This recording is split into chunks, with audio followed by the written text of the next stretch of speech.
Welcome back to another edition of the Sal Greco Show, and I'm your host, Sal Greco. On this edition, there's going to be a lot of stuff we're going to unveil here. If you follow social media, at least my feed or John Macari's feed or the Finest Unfiltered feed, or Eric Dim or Marlon Bethel, none of this will surprise you, but we're going to get right into it with my special guest, John Macari. So let's get right to it.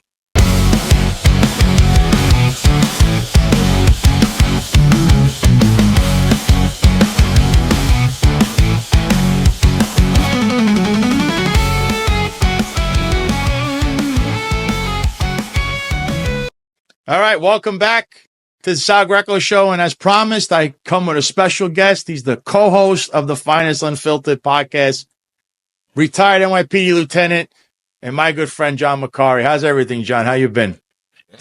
Good, man. Good. Enjoying the show. It's the greatest show on earth, my friend. Yeah, we're going to get to that. So just to set the table here. So me and John, I actually co-hosted the Finest Unfiltered show yesterday morning, and we discussed an array of topics. One of the hot topics being Eric Adams was at the inauguration, and it's all this pre-pardon talk for his case, even though Joe Biden pre-pardoned like his entire family and all these other people. So, we brought up all of that talk and how you can't have one thing and not the other, because you can't be mad at Joe Biden and not be mad at Donald Trump for pre-pardoning Eric Adams. If that's the case, we don't know yet. It's all, speculation. But amongst this now, we signed off and literally our phones, it was a non-stop news cycle. So John himself posted something about John Schell as the chief of department, stating that, we understand that he went to Washington, D.C., and he went there for this inauguration, which I posted pictures of him from social media. I guess he was with a bunch of Republicans. Today, he's a MAGA guy. Yesterday, he was a progressive Democrat. So he was in D.C., and John had stated that he went there, but did not have the permission of the police commissioner. And also, we come to find out the police commissioner has some kind of consultant giving her advice. So I don't know if you want to retell that story, John, before we get into anything else, before we get into the press conference of Eric Adams after this. But can you just say that one more time, what you had found out? He actually posted. Sorry, I don't have the post up, but you did say this, and then all hell broke loose after this. I'm just setting the table. Pretty credible anonymous source reached out and said that John Schell was insubordinate. Nobody's talking about it. He was specifically instructed to not go to Washington, D.C. So, but yet him, Kaz Daughtry, and Eric Adams used taxpayer funds to go down to Washington, D.C. Not, there were numerous NYPD vehicles down there. I guess nothing was happening in New York City. And apparently, how he did that is he went around the police commissioner or, the person who's pretending to be the police commissioner, Jessica Tipp, and he actually contacted Eric Adams, and Eric Adams gave him the blessing. In police lingo, that's called boss shopping. You're not allowed to do that. It's actually punishable. It's actually a punishable offense in the police department. It's called boss shopping. You don't do that. You follow the instructions of the first person you ask. So he's instructed to not go there. Also, the source was saying how there's a person who was in the Kelly administration who is now the consultant for Jessica Tisch, and that she's meeting often with unindicted co-conspirator.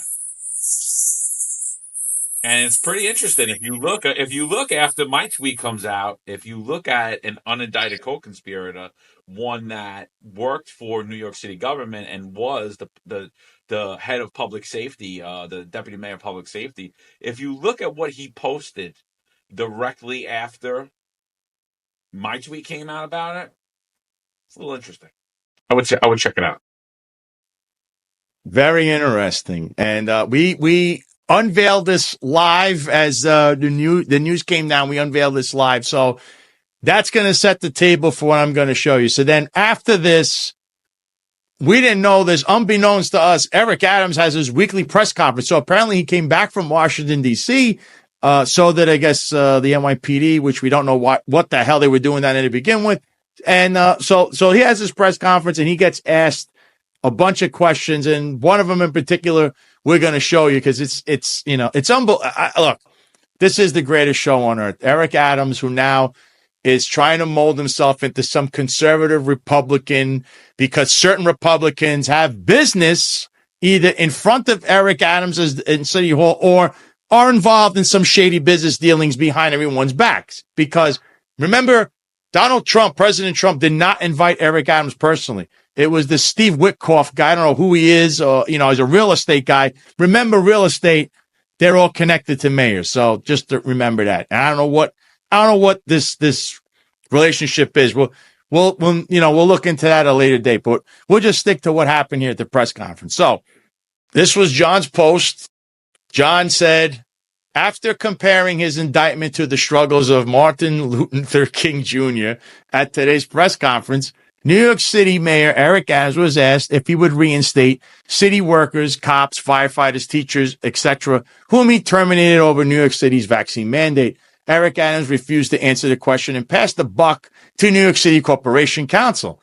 The reporter's question comes on the heels of President Trump stating he will reinstate members of our military who were also terminated over noncompliance with the federal government's vaccine mandate with back pay and an apology.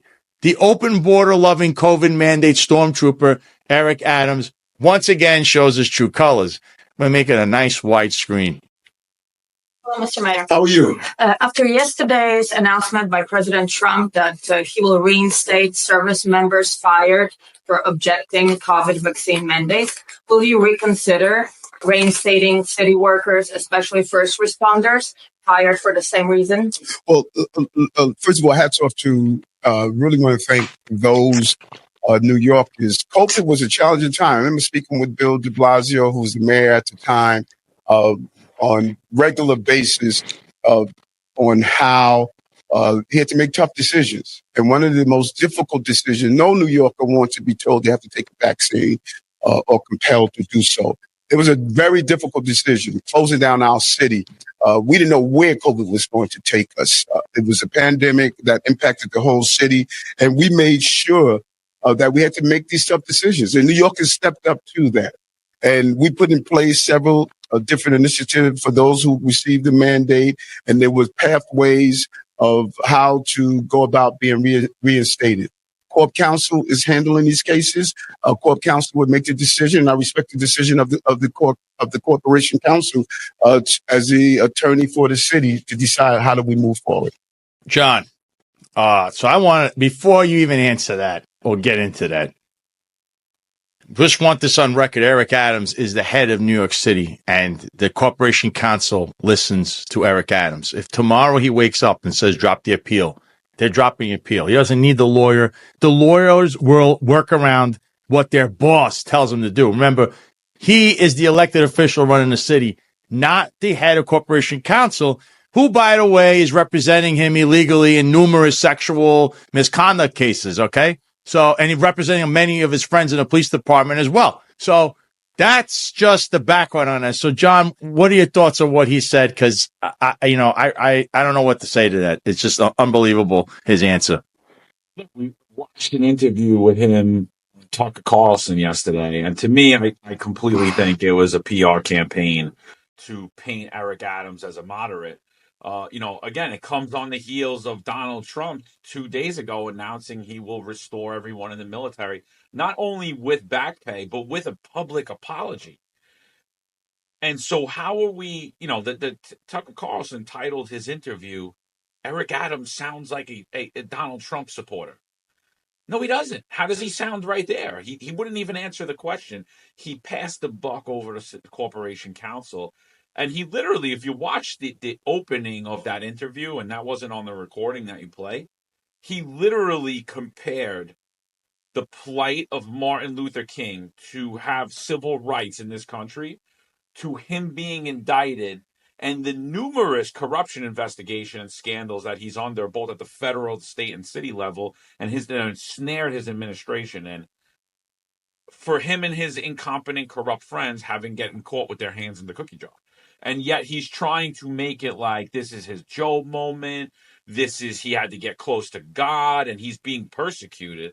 And it makes absolutely no sense to me. It makes, the other thing I think is like this notion that's out there in the media that he was indicted because he went against Joe Biden's border policy when Eric Adams was the champion of mayors for illegal immigration. He was the champion. He touted illegal immigration for 3 years. The official position of New York City was the borders should remain open. October 3rd, 2023, the only time he changed his position, the first time he changed it, after his indictment, after Donald Trump won the election and it was official. That's when he changed. Up until then. John, you're stating all the facts here. Like I like to say here, not only on the Finest Unfiltered podcast, but the Sal Greco show, this is all fact-based analysis. So we're just bringing you the truth here. And I'm just going to tell you, with Eric Adams and this whole thing with the Corporation Council, this is called the pivot and shift. He knows this very well, the pivot and shift. He's trying to make you forget what he just said 5 seconds ago. He's going to try to spin it a different way, only to 5 seconds later spin back to the original position, because that's the pivot and shift. And this guy, I don't know what exactly he said on Tucker Carlson. I have to watch the whole thing, but I could tell you, I don't know if this is a softball interview. Tucker has interviewed many people, including myself, and I don't know how he didn't bring me up. I mean, he knows my story, and here's Eric Adams trying to paint himself as a Donald Trump supporter, but he terminated me for being a Donald Trump supporter. He did. He was in charge. He could have killed that whole thing. He could have said, hey, I was a victim of criminal association that they said I associated with real criminals like Mike Tyson and Louis Farrakhan and Al Sharpton. But hey, he kept his job and his pension, and he was heralded in the New York State Police Department. I, on the other hand, became a leper who is a insurrectionist, even though I've never been to the Capitol.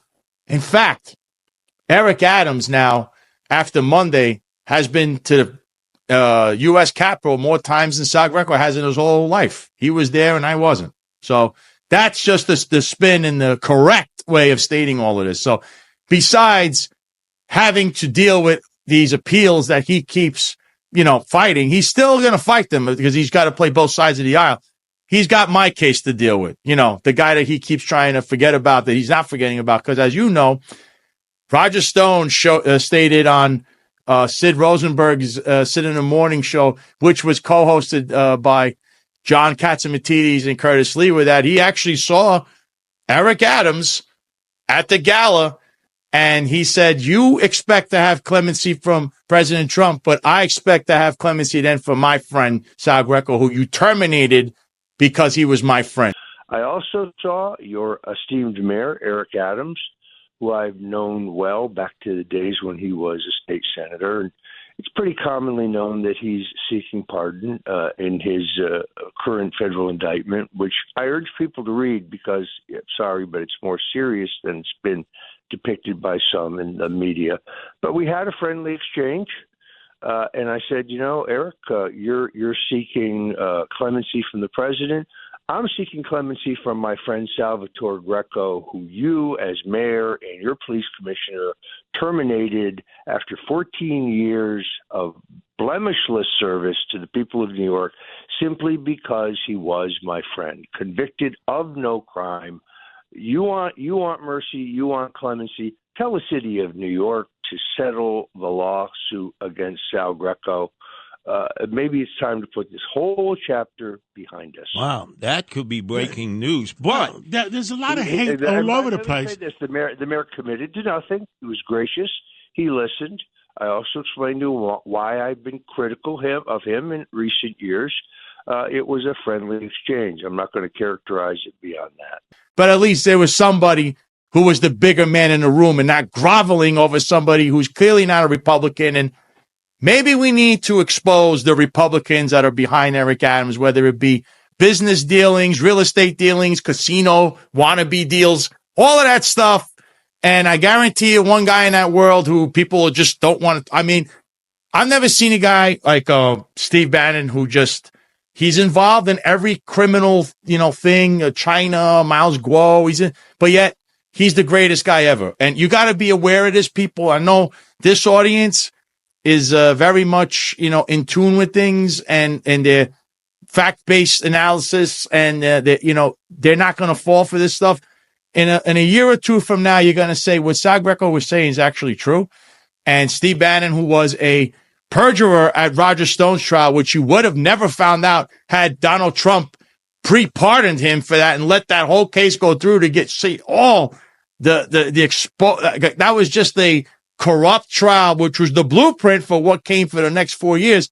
You would have never learned Steve Bannon was the perjurer because he perjured himself on the stand. And that was the lead into what ended up happening with Build the Wall, which is where he was one of the original three that got pre-pardoned. It's Richard Nixon, Henry Kissinger, and Steve Bannon. They were pre-pardoned before trial or anything. Yet Steve Bannon now is charged in New York State, where he happens to now hire Eric Adams' best friend, Artie Idala, to be his lawyer. There's nothing to see here, folks. Eric Adams is really a progressive Democrat, and so is Artie Idala. They're now trying to get into the MAGA world. I mean, you can't fall for this stuff. I mean, really, John, what do you think about all of that? I hate to bring up Bannon and everything, but it's like, are we playing checkers or chess? Like, what's going on here? I've been saying for a long time, the biggest problem in New York is not the socialists. It's not the one party controls being allowed by the Republican Party, because they're in on all of the corruption. And that's why they're moving Eric Adams and trying to paint him and help out in this PR campaign. And they're pushing all of their contacts in the media and all of their contacts to get Eric Adams to the inauguration, to get him on the Tucker Carlson show, throw some misinformation, do a little whitewashing of the first indicted mayor in New York City history, of the first mayor with 4 NYPD police commissioners, the first mayor to see numerous corruption scandals that are going to turn out to be, if they're not already, the largest corruption scandals in police history, in American history, in American police history. And we're trying to whitewash this man. And I'm sitting there and I'm saying, why are New York Republicans fighting so hard to get this indictment to go away and to get this case from being properly investigated? And the only thing I could come up with is that they're directly involved in what was going on with these migrant contracts, with these as it relates to hotels, to the services, to the debit cards.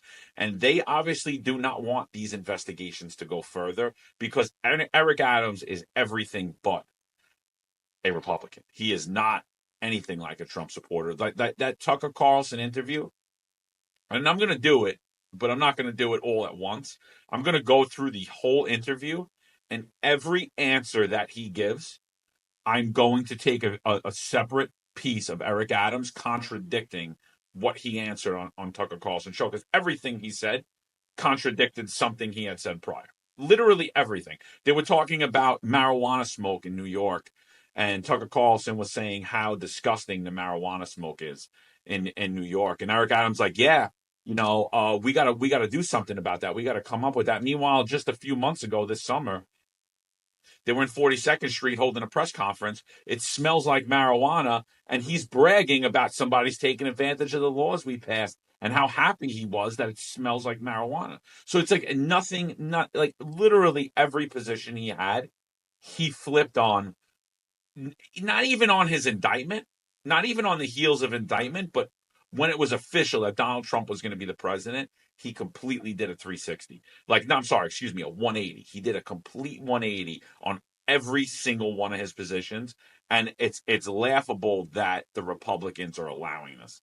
And not only are they allowing it, they're helping this along with numerous supposedly conservative, independent social media influencers trying to clean up. But the tape's there. Like, you could go through Sal's Twitter, you could go through my Twitter.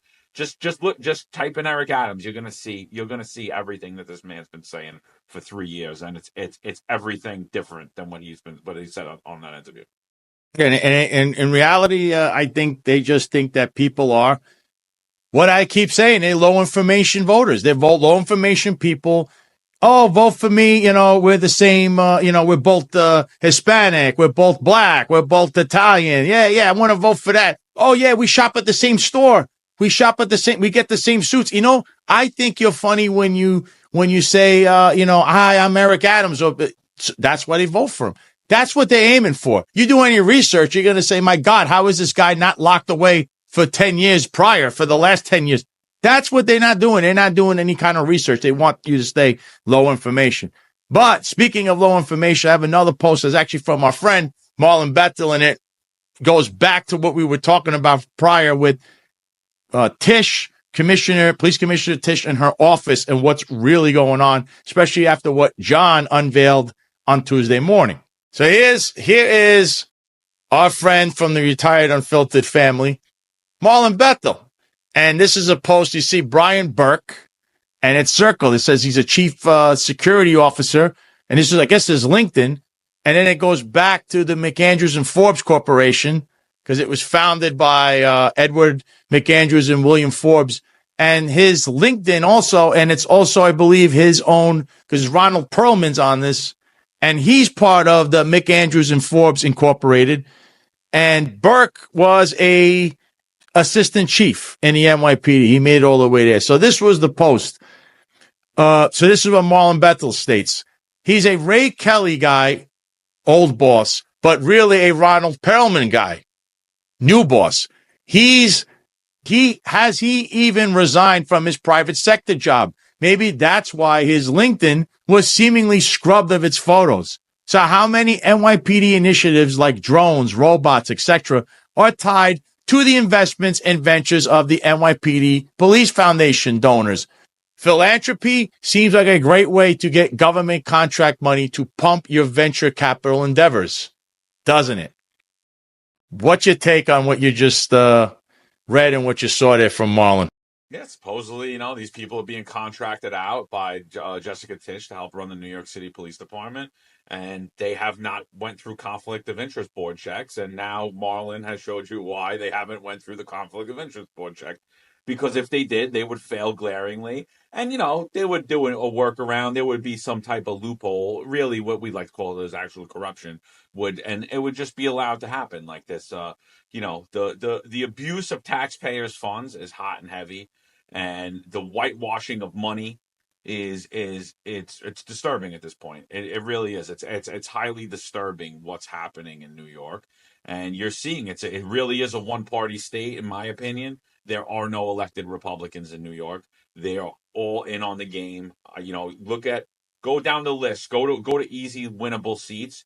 You never see the Republican Party in New York mentoring candidates, trying to recruit and attract new talent. I mean, the fact that no one's came to Sal Greco or myself to run for office in New York City shows you clear as day and we could win hands down. We wouldn't even need their endorsement or their money. We could win hands down just by doing door knocking with some flyers, grassroots effort. We can win hand down a city council seat, a Senate seat, an assembly seat, even potentially a Congress seat. And the fact that they haven't recruited shows you something. And when you look at all of these easy winnable seats and like socialists and far left progressives are running unopposed, and you sit there and you're like, why wouldn't the GOP try to take that seat and try to restore order, try to restore some balance? And then you go look at the right seat and you look on Staten Island and you look at them and they're running unopposed too. And you're like, wait a minute, are they all just running a game together? And maybe they're not trying to win because they're just trying to keep the game going, because they're all really in cahoots. And that's what I see in New York. And that's why I say that, the Republicans really are the problem in New York. There is no opposition. They're controlled opposition. And that's what you're seeing here, that all of this corruption is just being allowed to go without anyone questioning it, without any pushback.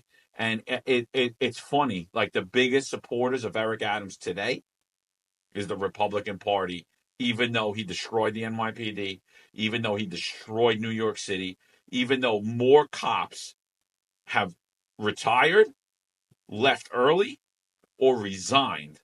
More cops under Eric Adams than at any other time in history. And no one's saying a word about it. It's like, yeah, everything's great. Tucker Carlson said that he heard everyone says that crime's getting better. And I'm like, what? And then Eric Adams is talking about that, if you just remove the pandemic years. So we're just taking years of crime away. hundreds of thousands of crime, and then we're out of the historic lows. It's disgusting.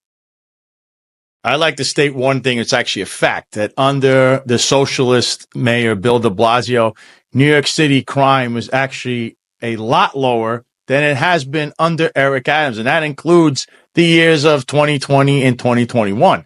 The Eric Adams years, as Sam Antar has posted numerous times, the violent crime is through the roof. It's actually at record levels. It's higher than it was over 20 years ago.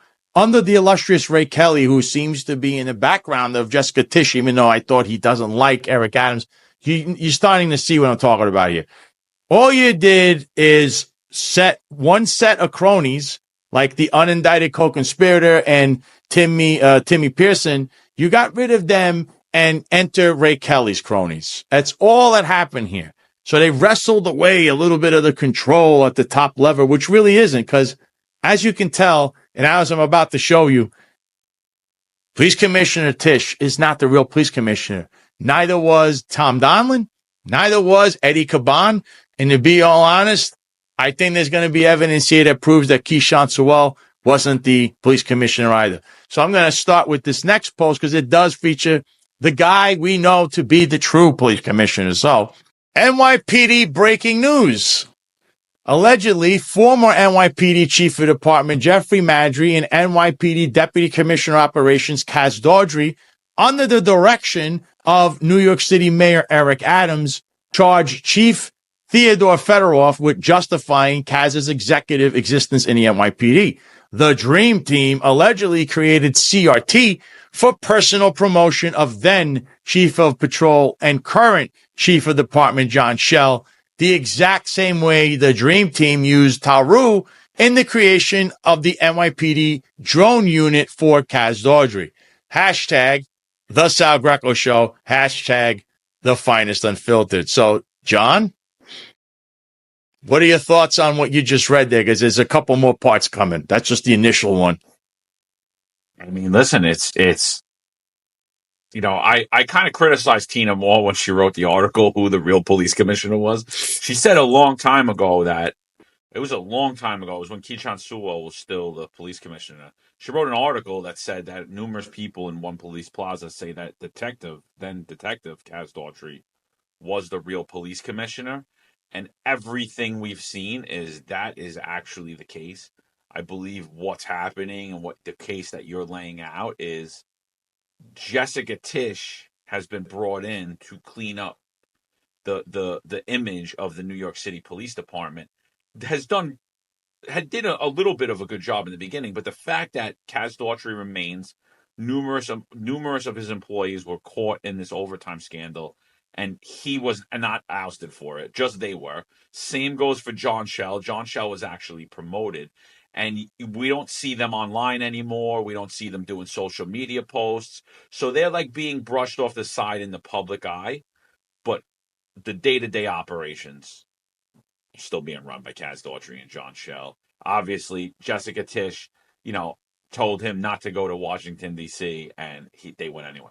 So she's obviously not the real police. That's called insubordination. Now it's an automatic. It's a must suspend. They should be automatically suspended for failing to obey a lawful order. You can't go around to the mayor. The chief of department and the deputy commissioner of operations do not work for the mayor of New York City. Their boss and the person they listen to is the NYPD police commissioner, which is Jessica Tisch, and they completely disregarded her, which tells you everything. She has no real power. She's a figurehead. She's a figurehead, but she has Ray Kelly advising her. That's Ray Kelly's cronies, apparently. So there's more. Yeah. And there is even more to this. Right to the left of this is the Office of the Inspector General for the NYPD. This was a response I got after I made a DOI complaint, and I'll explain this in the post. Fun fact, prior to my complaint to the DOI, Kaz Daughtry was an errand boy for New York City Mayor Eric Adams. In other words, the true NYPD police commissioner, and still is by all means. After my complaint to the DOI, then NYPD Chief of Department Jeffrey Maddrey and New York City Mayor Eric Adams had NYPD Assistant Chief Theodore Fedorov create the job specifications, title, and organizational structure to justify NYPD Deputy Commissioner of Operations positions for Kaz Daughtry. The department moved operations. Taru City Hall initially justified Kaz's existence, creating a drone program, transit drones, using the Office of Management Analysis and Planning, OMAP, to make the organizational changes to justify the budget, etc. Have fun trying to debunk this. Hashtag the Sal Greco Show. Hashtag the finest unfiltered. What do you say about that, John? Yeah, you were calling him out for running around with his badge and his gun like he was a uniformed member of service when they had moved him from detective to assistant commissioner and what his title was.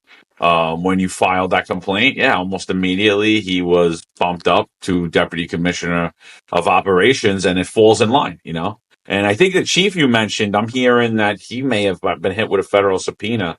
And that's weird because I remember in the past that anytime any of the members of the service were ever interviewed by members of the FBI or their homes were raided or they had devices taken from them, I remember those officers being immediately modified and having their guns and their shields removed. And, we've seen this happen. We've been seeing this happen for months and nobody's had their gun and shield removed. And I'm just saying, obviously, the New York City Police Department is systemically corrupt. And I'm waiting to wake up any day and see people purple walked out of One Police Plaza. But yeah, 100%. Everything's a game. Everything's a maneuver. And then while he was operating as a civilian, what did we come to find out? He's making overtime too. He's getting this high, ginormous salary, higher than anybody else, and he's putting in for overtime. Corruption, stealing time, stealing money. Same thing that Lieutenant Epps was accused of. Same thing all these other people were accused of. Kaz Daughtry was doing the same thing, yet nothing happened to him. Nobody's calling him out for it. It's a loophole. It's not a loophole. It's corruption. You're not allowed to do it. It's stealing. It's stealing money. It's stealing taxpayer funds. 100% he was stealing taxpayer dollars. I mean, there's also an investigation with that. I know the DOI has taken his phone a couple of times, but I guess that he's involved in so much stuff that where do you begin to start? I mean, that's the issue with all these cases is, you don't know really where to begin and where to start because it's so vast, right? It's such a big network. So this was another post of mine and it's the same thing. There's my complaint from when I complained to the Office of the Inspector General for the NYPD, which is the Department of Investigation. And here it is on the right. Fun fact. NYPD Mayor Eric Adams and the NYPD response to above listed complaint to the DOI by myself asking to justify Kaz Daughtry engaging in law enforcement activities, including carrying a firearm as a, quote, assistant commissioner, end quote. Eric tapped Chief Fedorov to justify Kaz's executive existence. John, what do you think about that? Because we used to talk about that all the time. Yeah, I mean, it is what it is. People are like just glossing over. There are no rules. There's no regulations in the NYPD. And Eric Adams' boat is filled with nepotism, incompetence, and people that don't deserve to be in spots, not earned. People always say about diversity, equity, inclusion, didn't earn it. Kaz Daughtry is the shining light example of that. He drove around Eric Adams. It's rumored that he drove around Eric Adams while Eric Adams campaigned. Longtime friend of Jeffrey Madry. He drove Jeffrey Madry. By all means, he has no operational experience or any operational supervision experience, yet he's bumped up to the assimilated rank of a 3-star chief, and he's being put in charge of major bureau and millions of dollars, might I add. And we've seen so many mistakes and so much like immaturity come out of that office. It really begs the question. What does Kaz Daughtry have on anybody that they've bumped him up to this rank? Because he clearly, not only did he not earn it, he hasn't earned maintaining it either. He's done a horrible job, I think. He's not well liked by the men and women of the NYPD. The same goes for the now chief of department. The same went for the past chief of department. that's why you're seeing morale's in the toilet. Everyone's leaving the job. Everybody has an exit plan. The new guys are saying 10's the new 20, like meaning they're going to leave in 10 years if they could last that long. We're fending off calls daily of people asking how to leave, what they should do, and it's really a sad state of affairs, man. It's just this is the pathway to success in the Eric Adams administration is not through competence, it's not through hard work, it's not through the traditional methods of how people rose the rank in the NYPD. It's clearly it's nepotism followed by blind compliance. Whatever's happening, don't say a word, just do whatever I tell you. Don't worry if it's illegal, but don't worry because he always tells his people to follow the law. Follow the law, right? Follow the law, he says. Only, I don't know what the law is because they actually asked him a question about that at this press conference. You say follow the laws. What are the directives in regards to these now potential raids that are coming from ICE? And he had no update. He didn't know what to say. Oh, give him the update. You send him. He doesn't know what he's talking about. What's the law? Because he hasn't updated anyone on what the law is, what they're going to do. So that's a whole nother story with Eric Adams. And it's funny you didn't mention it. But then there's a little more that trickled out in regards to things that I'm having these confirmed also. What I want to state is I stand by whatever I've posted on X. So does John. You could call them allegations, you call rumor, but you know what? No one's debunked anything yet. And I know they're always late to the charge. Just so, the mainstream media, especially, they have access to these press conferences. They ask the same question of Eric Adams, I think 5 times, 6 times about immigration. And it's like, guys, you have a corrupt mayor in front of you. Stop asking. Listen, there's nothing you could do. I know personally some of them might be offended that President Donald Trump is the president. You lost. He's the president. Deal with it. We had to deal with your crazy guy in there for 4 years that did nothing but destroy the country. So stop asking those questions and start asking the questions that the people want to know. It's like you're almost like a lobby or a lawyer for the illegal immigrant population, which they are not rounding people up. I don't know where you're getting your information from. Some of these journalists act like low information people themselves. I'm stunned. We want to know about what's going on, where your money in New York City, taxpayer money is going to, what's Eric Adams up to, not this, illegal. But, he went to D.C. and he also went to West Palm Beach to meet President Trump. Who paid for that? I think it was New York City taxpayers. There was no questions about that. How did you pay for that and why? Why did you get funded to go 2 times to see President Trump? You didn't even see him at the inauguration. He admitted it. He never even saw him. So what was that really about? So that's a whole nother story. But that was the press conference. I saw many liberal, like left-wing leaning questions, and people want to know where their money's going. Listen, they're going to raid people. There's nothing you can do. That's a federal government.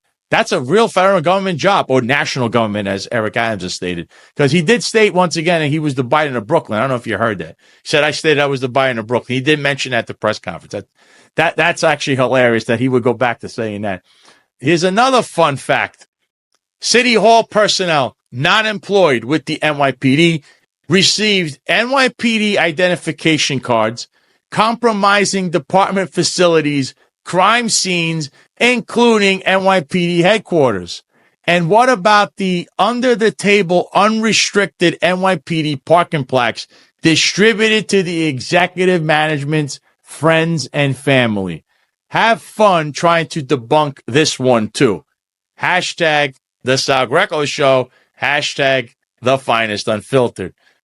John, what are your thoughts on that? Because you've seen this before all over social media with the placard stuff, with these cronies that are not cops using NYPD placards. Absolute corruption. I mean, all of it.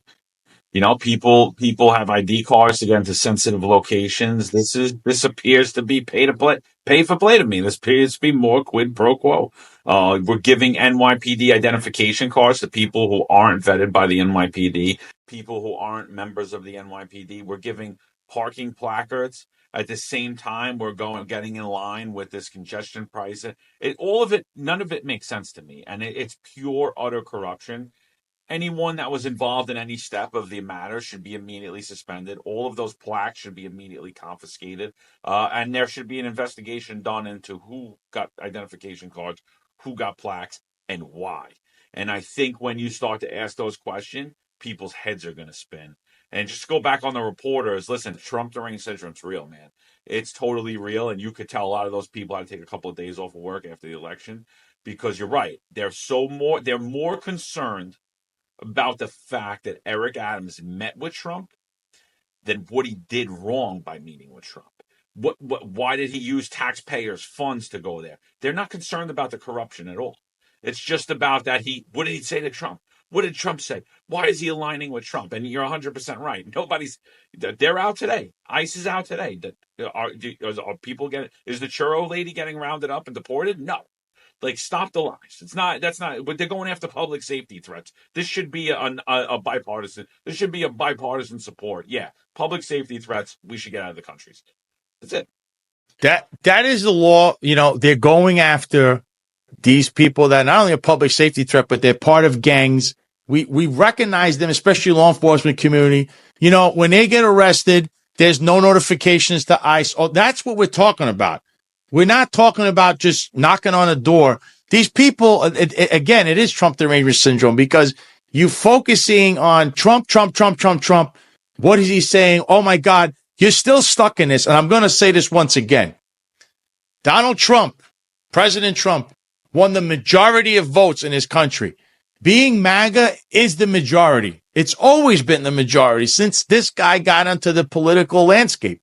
The minority are the ones screaming for things like that, like a little baby that screams for their bottle or attention, but you are the minority. The fact is, the majority of people in this country want to see illegal immigrants that are criminals deported. If you come here to work, you have a visa, you're an honest tax-paying citizen trying to become an official American citizen, that's not who we're going to deport. That is un-American, actually. We want people to come here to work, to try to live the American dream, just like our ancestors, they all did the same thing. But you're trying to make it, you think that some of these journalists think they're going to knock on doors, rip people out. I don't know if you think this is a communist Soviet Union that, we conquered years ago. This is America. And in America, we voted to have illegal immigrants taken out of this country that are gang members, have multiple convictions on them, or commit violent felonies and are still here. Okay? And it used to be the right of a judge to do that in New York State. And I believe he could still do it, but it's all, even to get an illegal immigrant to court, he's going to run away because he's a known gang member. This is going on and on and on. Nobody wants to talk about that. They just want to go back to, you met with Trump. Oh, no. What? He spent taxpayer dollars to go see President Trump. For what? What exactly was discussed? And why is this Witkoff guy with Frank Carone, another guy who's been investigated by the feds and was raided and all this other stuff, had his phones taken. He's involved in that church scandal. There's money missing. All of that stuff. That's a guy also that shouldn't be meeting with the president. I don't know what that's about. Ask Steve Witkoff. What's his connections to all these, underworld figures like Frank Carone and also Eric Adams? Someone should ask that question. Why is he so prevalent in the Trump administration in the early days? But so I'm going to get to this last post. And I give you the backstory with this.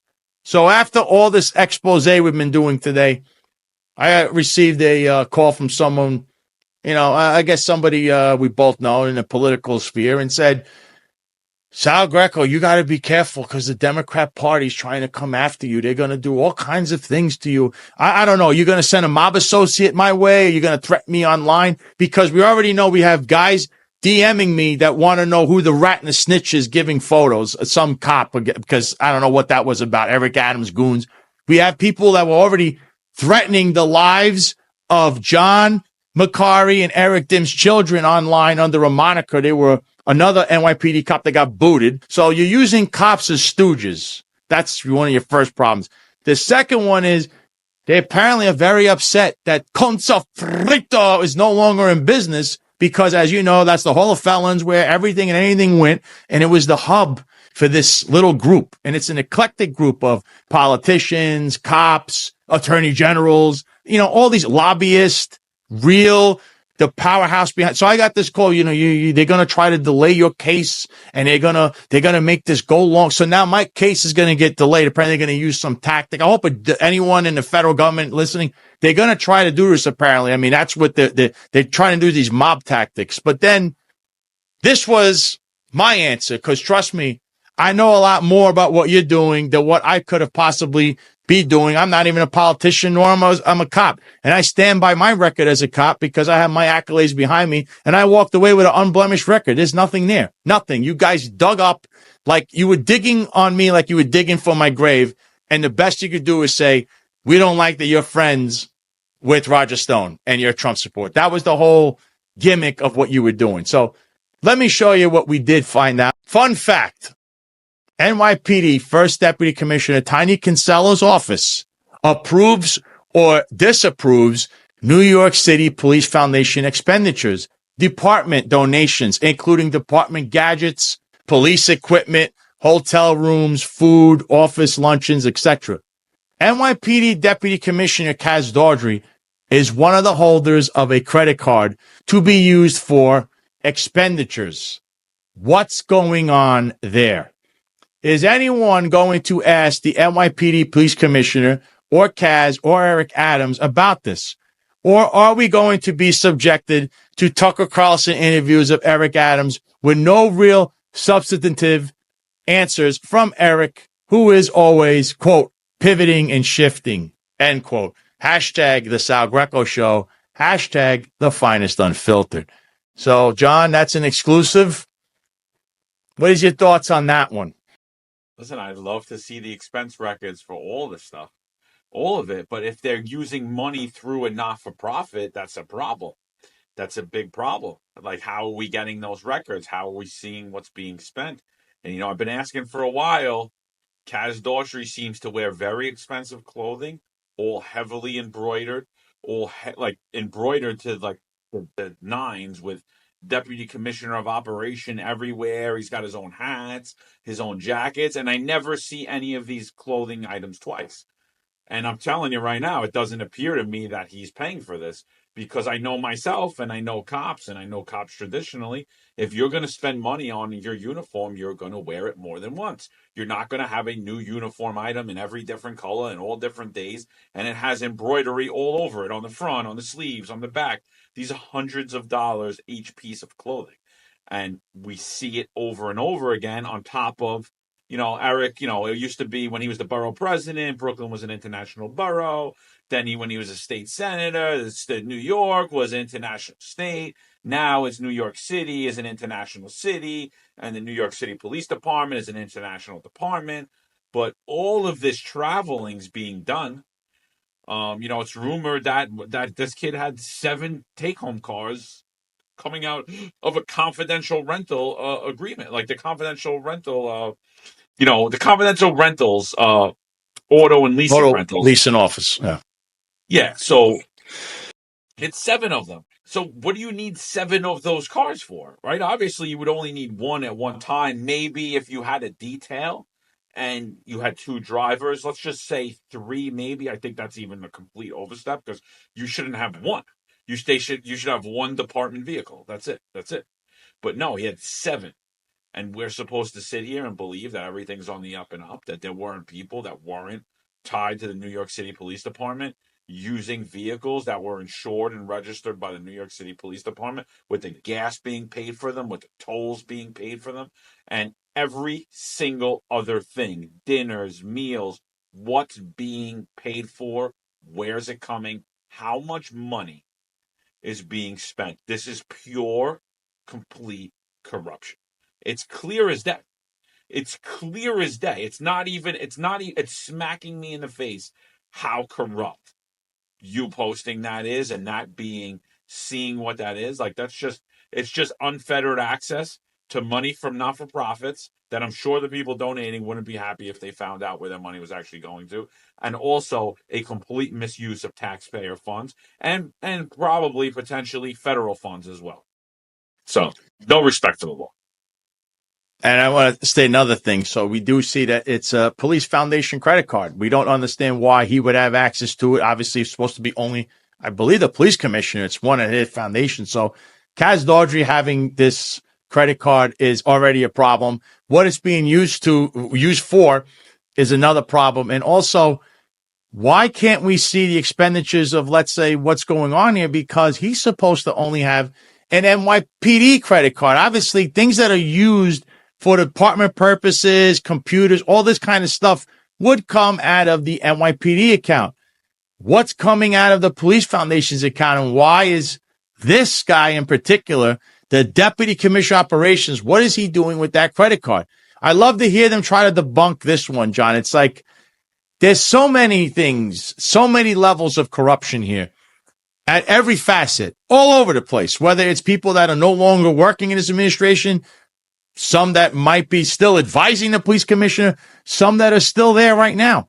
Up until just the other day, they went to Washington, D.C., and we don't know who paid for that, including John Shell and Daughtry, what their purpose was to be there other than hobnob with politicians apparently what are they groveling for? A pardon? I mean, what are you there for? I don't know what they're there for. There's thousands of cops there.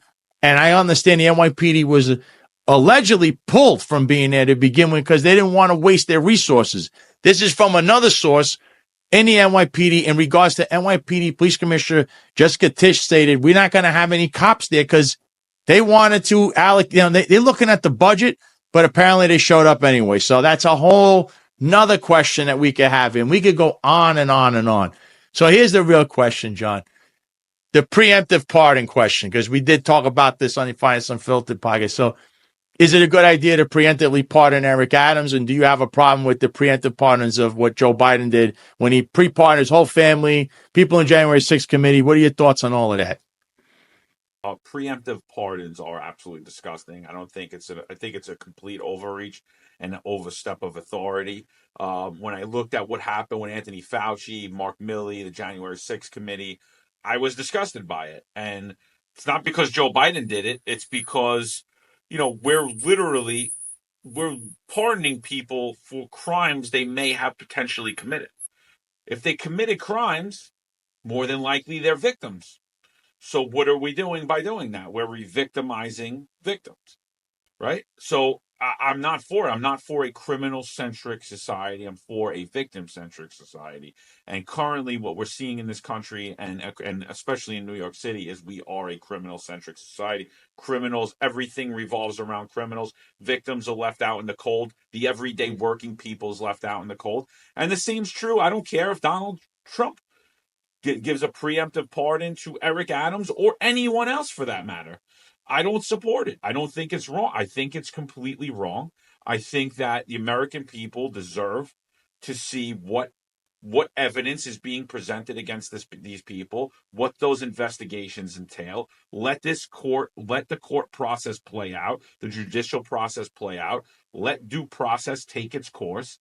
And if at that point somebody is convicted and you feel that was a political conviction or it was a complete overstep in sentencing or something along that line, then I support the president's decision to pardon anybody. But at least we know what they're being pardoned for, what crimes they were. And, it's the same thing with censorship. I don't care who's doing it. If I agree with you and you're censoring people, I still don't agree with it. I don't agree with censorship. I don't care who's doing it. You can't be upset about Tony Fauci getting a preemptive pardon and jumping up and down about Eric Adams getting one. It doesn't make sense, So I'm fair. I believe in due process. I believe that I've seen firsthand people be politically persecuted, Roger Stone, other people, and they went through that process and they went through trial. And then, we've seen with the January 6th people, some of them were preemptively pardoned, or people are saying they're preemptively pardoned. They've been in jail for 4 years. That's not, they're getting time served. That's not they were not allowed. They were not due with a speedy trial. That's a completely different situation than stopping something in the course of an investigation or prior to an investigation even happening. So yeah, I don't support it at all.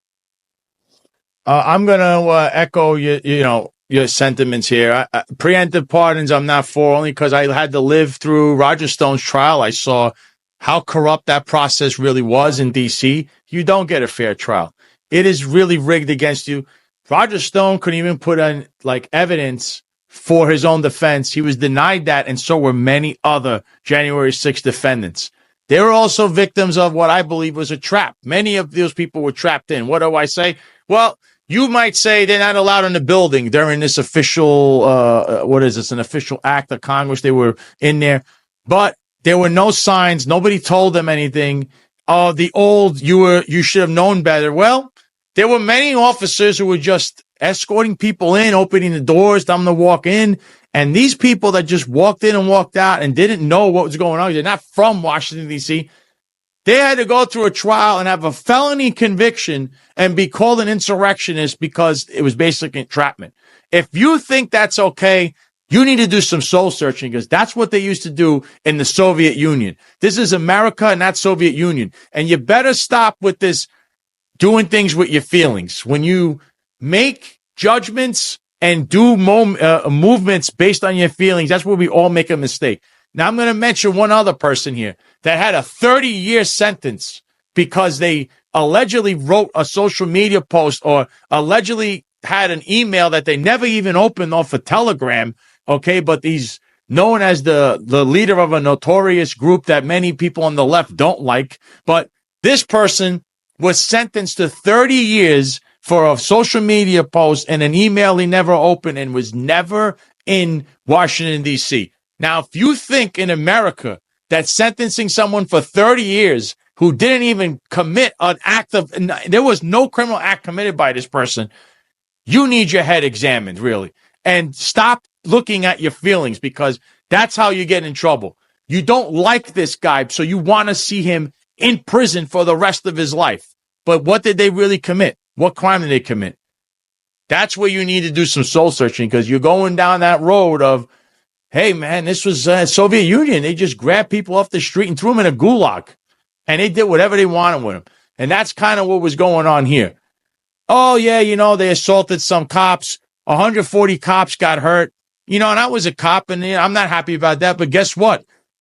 More cops get hurt during a couple of months in the NYPD and in other agencies than what happened in one day where it was just one moment in time. It was I'm not even going to say it's a riot. It was like an event that occurred that got a little rowdy and out of hand, and it was because there were no extra support. Untrained police officers, let's call it disorder control. I was taught this. I went to disorder control class. They had their shields out to protect the land, that area in the Capitol over there outside, and they didn't even know what they were doing. Capitol Police are basically security guards with guns. They don't, when did they ever take any police action? And you saw that, unfortunately. And I'm sorry if I offend any of you with a Capitol Police officer, but it's true. Have you really made any arrests? Do you answer radio runs as a police? You don't. You're just standing there guard looking pretty and hope that nobody does anything stupid or you got to spring in action. So that's what occurred that day. I'm not saying it was a pretty day, but America voted to get past this moment because we had enough about hearing this every single day. Insurrection, all this stuff is nonsense. There was no insurrection. Okay. It was just an event that got out of hand. Unfortunately, one person died, and guess what? That guy got pre-pardoned. So that tells you a lot about what's going on there. John, where could people reach you? Where could people find you on social media? Even though I think we know because we're watching this on the Finest Unfiltered channel. Yeah, at John D. Macari, at the Finest Unfiltered, YouTube, Instagram, X. That's basically where we are. But yeah, I agree with you. I mean, that was horrible. That was January 6th was a show in complete mismanagement. And I beat up with Tucker Carlson a little bit today, but I got to say, we wouldn't have known about what actually happened on January 6th if not for Tucker Carlson unleashing those videos and showing us that what the Capitol Police did. They let people by the building. They opened up the exterior perimeters, waved people in, got in, waved people in, were escorting people around the building. And some of those people got heavy sentences. And the case that you were talking about, Enrique Tario, where, a message was sent from an FBI informant to his Telegram, and he never even opened it. And even if he did, you get a message, you don't even know what it is, and he's getting 30 years in prison because someone sent him a message. I mean, it's insane to me. It's like, that's not America. So, thanks for the fight. I appreciate you having me on here. I think we're going to have a lot more to talk about. The week's young, my friend. So I know. Yeah, and, in closing one more time with the pardons, a preemptive pardon of this man, Eric Adams, just remember, if you're saying, he was just to upgrade an airline ticket, not the fact that he fleeced taxpayers for $10 million of their own money in public matching funds through Turkish straw donors, their foreign donations, and he's got a witness already that's going to testify against him, which, by the way, I understand there should be charges of witness tampering in the future. If you do try to pardon this guy preemptively for whatever it is that you want to do, just remember, some things we mentioned this morning, those are crimes. And it implicates one Mayor, Eric Adams, who not only the city's for sale, but the New York City Police Department is too. Remember, if you pardon this guy what are you actually pardoning him for? Because there's a lot of criminal activity surrounding this man, his administration, and unfortunately his police department. This has been Sal Greco. You've been watching the Sal Greco Show. If you can, hit that like, share, subscribe button, notification button on YouTube, on Rumble. Hit the Rumble button, hit the like button. If you're listening on any major podcast streaming platforms, please like, share, and subscribe. And with that, I'm going to say adieu.